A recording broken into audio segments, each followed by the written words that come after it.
Genesis 23 and the story of Abraham and Sarah continues, well, kind of. In this chapter, we see that Sarah dies after living 127 years.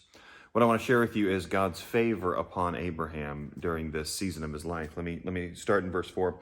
Abraham said this, I am a sojourner and a foreigner among you, speaking to the peoples that they were living among.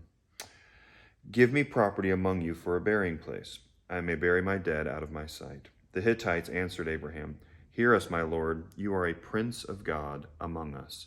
Bury your dead in the choicest of our tombs. None of us will withhold from you his tomb to hinder you from burying your dead.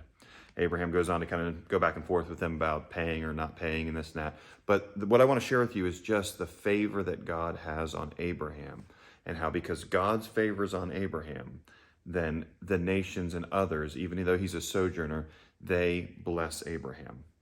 And this is the way it is with God. There are times, of course, that as we're followers of Christ, that we have persecution from others. And that comes because we follow Christ. Jesus says that don't be surprised if the world hates you because they hated him first. But there's also seasons where the Lord will give favor to his people among others. Sometimes these people could be known as persons of peace or persons of goodwill. You see them throughout the scriptures. And it's where God changes the heart of people to have favor towards his people.